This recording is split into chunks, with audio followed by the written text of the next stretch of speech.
Hi folks, welcome to the Prepared Homestead. This is Travis. Thank you all for stopping by to watch.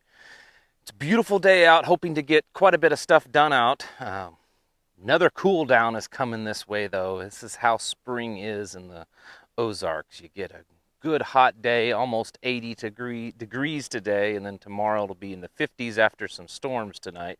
So we're hoping to get enough done to get us through to where it's drying out again, because that's just spring around here. You go from wet to dry and back and forth, and you try to get as much stuff done as you can when it's dry, because sometimes the wet ground makes it a little difficult. I don't know if you can see. Let's see if I can point right there. It's one of our ewes out there. She just lambed maybe 2 hours ago.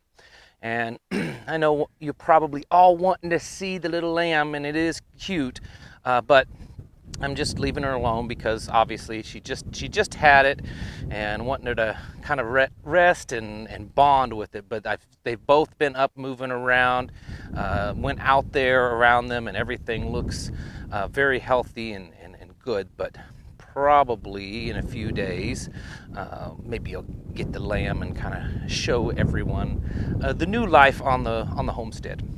So anyways, enough with my babbling. Today I want to talk about something, well, we've talked about quite a bit lately, but I'm gonna bet that many of you are unaware of this particular thing. Now, I've made a few videos over the last couple of weeks about this Suez Canal ship. Remember, it was stuck sideways. It was a whole weird ordeal. And there was a lot of fears that it would be stuck there for weeks and it would just cause the whole shipping industry to, come crashing to its knees.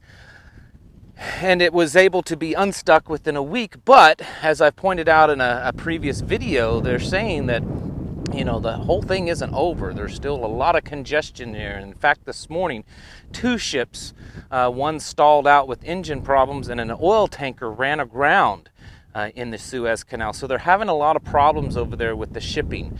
But there's something else. And I also have talked about the shipping container shortage, which is affecting prices and logistics and moving around of goods and stuff that's affecting the whole world right now. But there's something else that's going on that, for whatever reason, is not being talked about much in the news. You kind of have to dig around to find this information. And that is the looming crisis, I guess is what they're saying, with our own shipping here in the United States at the port in LA. There's been a lot of problems there at the port since the start of the health crisis, and a lot of it has to do, a very large part of it has to do with not enough employees. They shut down for a while and almost completely shut down because of lockdowns, and then now they're opened up, but a large percentage of their employees are quarantined, due to COVID type restrictions there, and they're saying that is the main reason. But of course, sometimes we have to question and wonder if there's anything else to it without going off the deep end. But the point is that there are multiple ships basically anchored offshore that aren't able to come into the port and unload. And I know you're saying, okay, well, big deal. What's the big deal with that? This is a problem that's been going on since the first of the year. It is highly unusual, very rare for a ship, in that port to have to anchor offshore. They're almost always able to come in and unload and leave without waiting to get in line. But since the first of the year, this has become an ongoing problem. And every time they think they might be able to kind of clear it up and get these ships unloaded, it just continues to get worse. And as of the first of this week, there are 28 ships anchored offshore. And I know, again, that may not sound like a lot, but 28 ships, they estimate the cargo on those 28 ships, the shipping containers, because that's what they are, they're to be 10 times the amount of shipping containers on those cargo ships than in the one that was stuck in the Suez Canal. So it's a substantial amount of cargo, and they just keep lining up every day. More are coming through. There's more coming in than they're able to take in and get out. And if you look at the amount of the goods and services, goods that come from that, about a third of everything in the United States comes through that port. About a third is what they estimate, and it's a massive import area for, predominantly from China and Asia, the Asian countries, but it is a lot of stuff. Okay, and already they are saying that things like furniture and appliances, uh, 6-9 months at least. If you buy something or if you order it, plan on waiting at least 6 to 9 months to get it.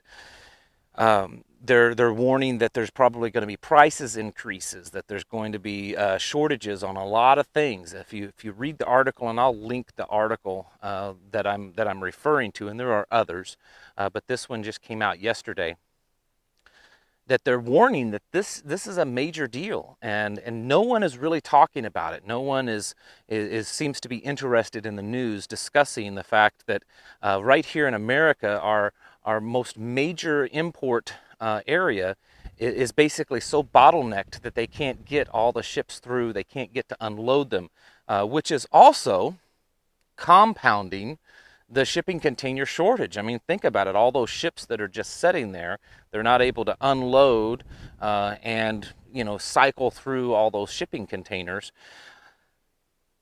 This is something that kind of goes along with what I've said on this channel a long time, and it's, I think, a big primary reason of why we should prepare.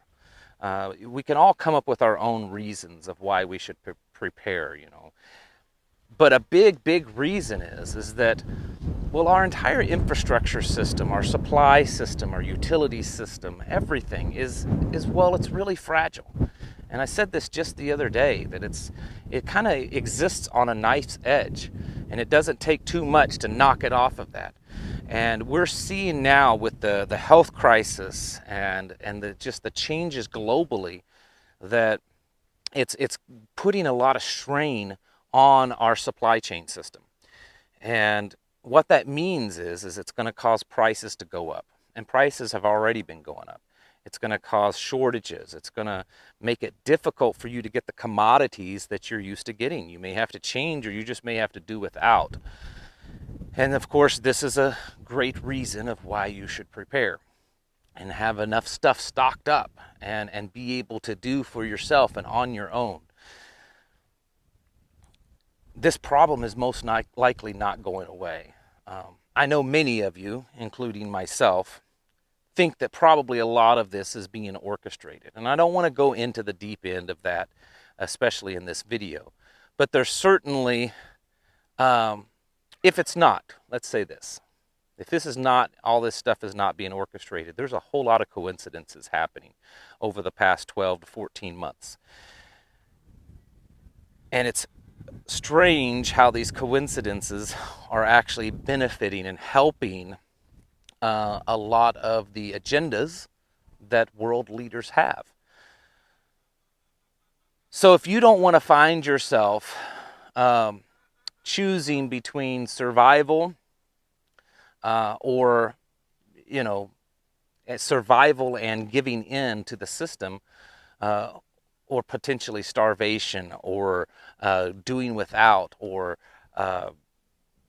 struggling as a family, then you should learn to do more for yourself. You should learn to grow your own food, to raise your own food, to do as much as you can for yourself. The video I did yesterday talking about food preservation, that's an excellent thing for you to learn. It's not difficult. This is something that nearly everyone knew how to do 100 or so years ago. Even 50 or 60 years ago, the majority of the population understood and knew how to preserve their foods. And today it's become this forgotten art. And we have to relearn these things. Some of us are fortunate enough to maybe have been raised around it. Some of you are old enough that this is what you grew up doing. But for many of you, raising food, butchering your own animals, preserving those foods is really a foreign concept. You've just never done it. And it looks very daunting. It's kind of scary. how do I do that? How do I can vegetables? How do I butcher an animal? It just seems overwhelming, but honestly, it's not.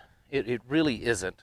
And while there are a few things that you could do that wrong that are extremely detrimental, most of the time, if you make a mistake, it's not necessarily life-threatening.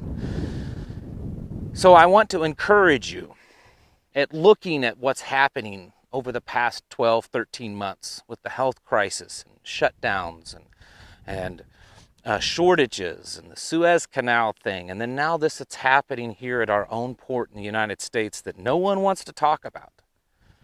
Now more than ever, we should be as prepared as we can.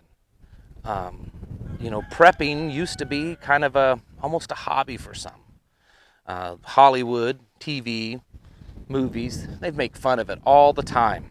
It's always the crazy people that are the preppers, and they're always prepping for some ridiculous reason.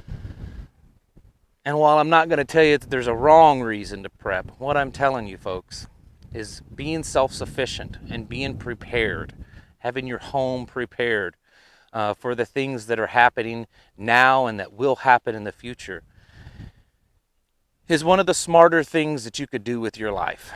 And I know that sounds a little dramatic, but I really think that it's true. We live in very uncertain times. And now more than ever, you folks need to get serious about it. I mean, you don't have to be living like Little House on the Prairie, but the little things that you can do in your life, the skills that you can develop, the tools that you can accumulate, and the foods that you can put up and store away are going to give you a much higher advantage against the vast majority of the population. And it's really simple to do, and it's fun. So, again, this shipping crisis, as they're calling it, or looming crisis at the LA ports, it just shows us one more time. Is it going to be the big one? Is it going to be the straw that broke the camel's back? It's possible. Any one of these are possible. Is it going to greatly harm our supply chain system? Absolutely could. And that's why you, as well as us and many others, need to be doing everything you can to become more self-sufficient, to become more independent of the system around you, and to be more prepared for, the things that are happening. All right, folks. Thank you all for watching, and I'll catch you in the next video.